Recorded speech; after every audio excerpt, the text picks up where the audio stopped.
not going to college. Literally, I'm going to be spending the rest of my life with my parents. Great, tell me something I don't know.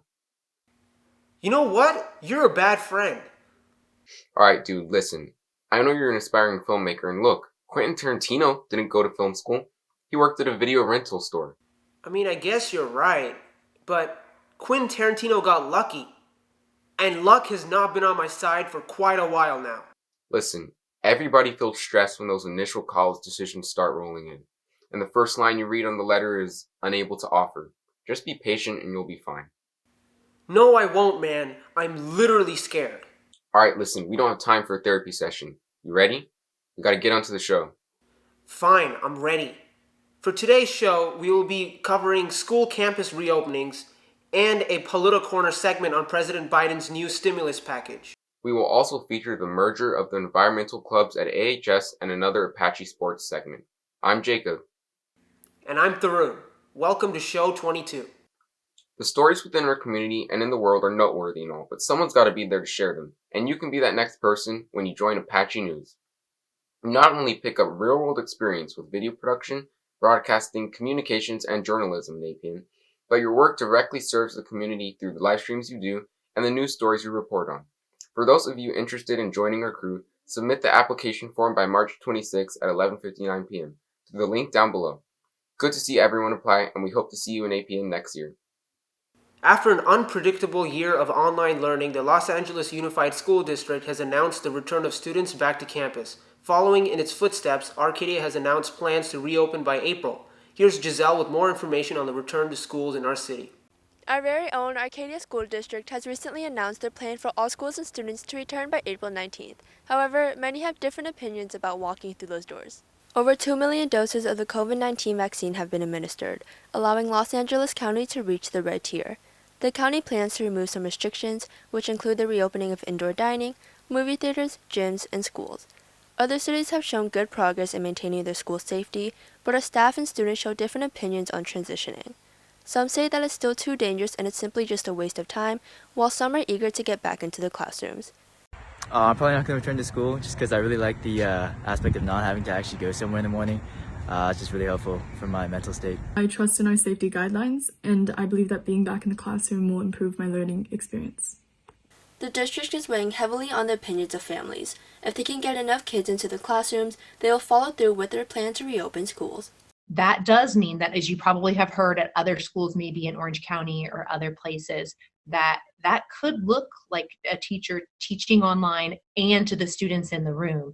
And that will depend a lot on how many students choose to come back in person, what the class is, and how a teacher is able to shuffle that in-person instruction and online instruction, because we are required to provide both. Please remember to continue to take precautions to keep you and those around you safe. This has been Giselle. Back to the anchors. As the spring 2021 ASB election looms on the horizon, our school is looking for great student leaders for the upcoming school year.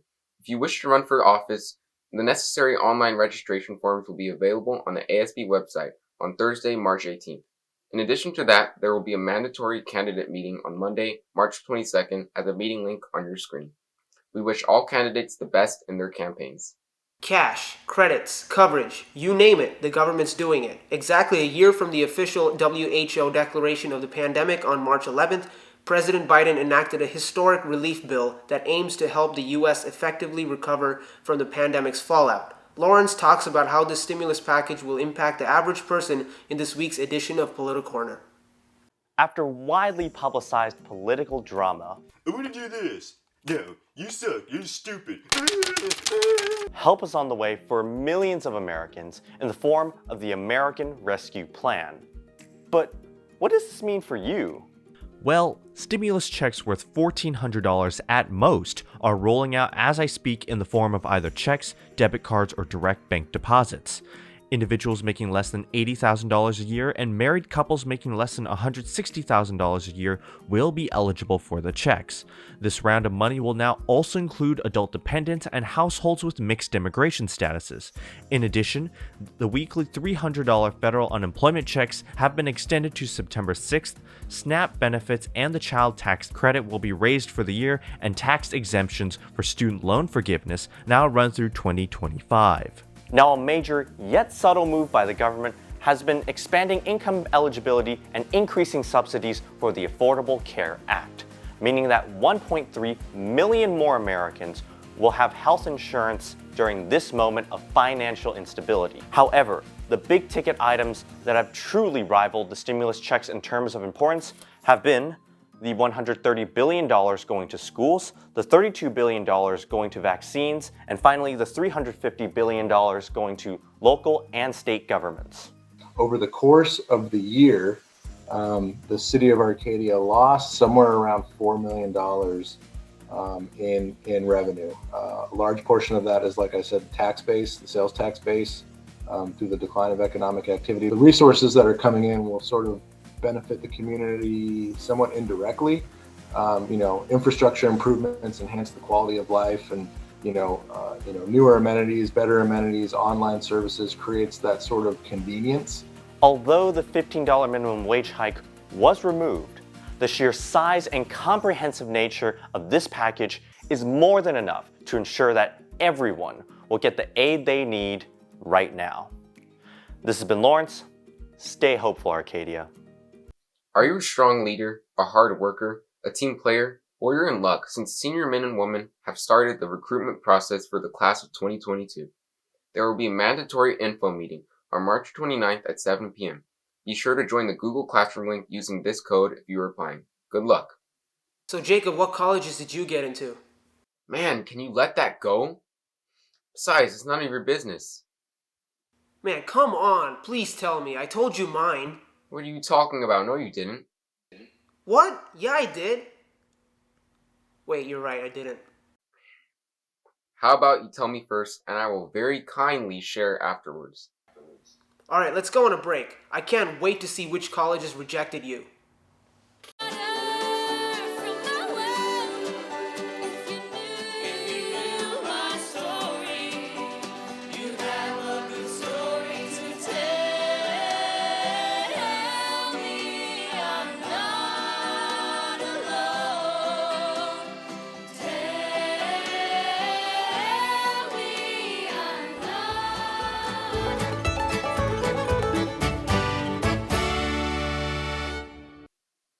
APN's esports show Gotta AFK is back with its 8th installment, which aired this Wednesday.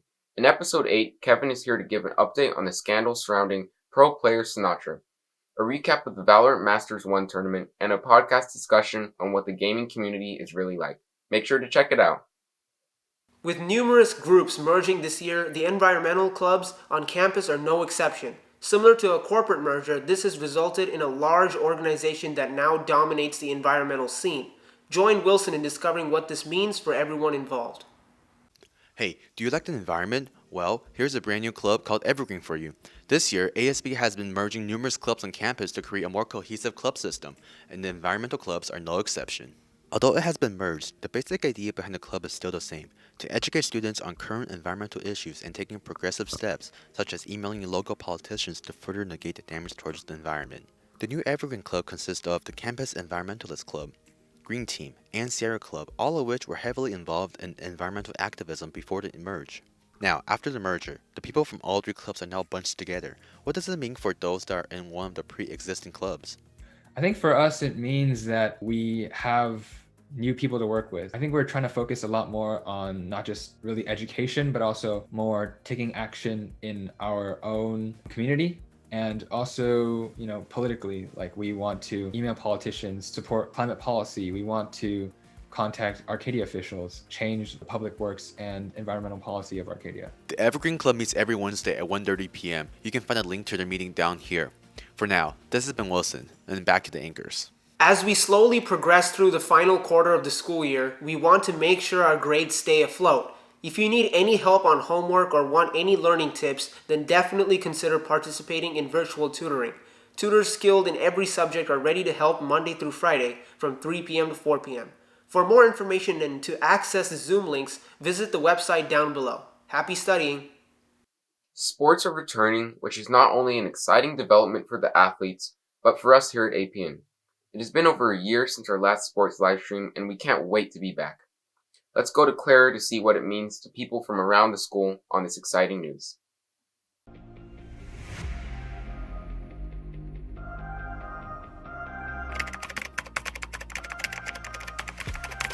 I think our streams are just one of the most solid ways that we're able to connect a lot of different kind of voices and just personalities across our city. You know, we're bringing together the parents, the students who are at the game, the participants in it, family from all over the country and the world. So I think our streams help build community in ways that we don't even see or notice. Well, our main goal for the remainder of the semester is to stream something.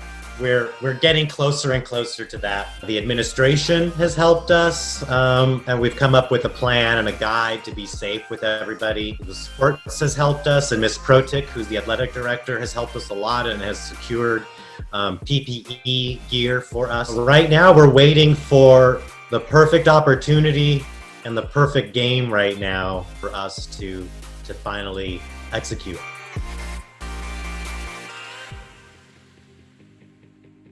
The NCAA tournament is back after a 2-year hiatus caused by the coronavirus pandemic, and I, Ian Sutliff, am here to tell you everything you need to know when filling out your not-so-perfect brackets. Let's get started, shall we? My first tip to you is to not even think twice when advancing the 1 and 2 seeds. And yes, I remember. Shock it all! In college basketball, UMBC makes history! And, okay, yeah, there was this too. The Blue Raiders of Middle Tennessee, a 15 seed, has won it, and they are moving on. Historically, though, 1 and 2 seeds have won their first round matchup 97% of the time. Sounds like a pretty safe bet to me. And while we're on the topic of top seeds, I think it would be important to mention that at least one top 4 seed has lost in the first round in 11 of the last 12 tournaments.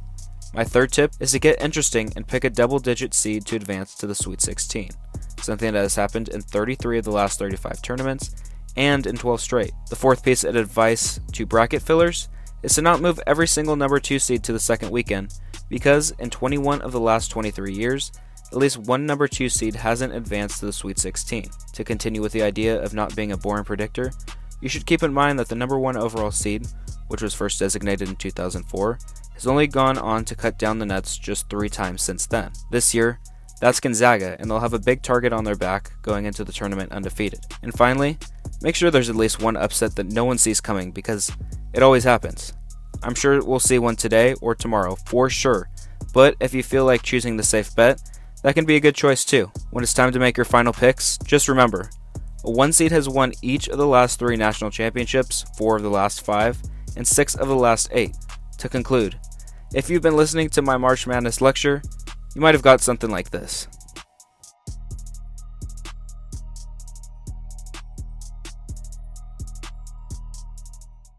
There are 2 elements to a successful sports team: the skills of the team and the morale. Now the fans in the stadium may not be a morale booster at times, but their pep squads definitely are there to cheer the team on, especially the one at Arcadia High School.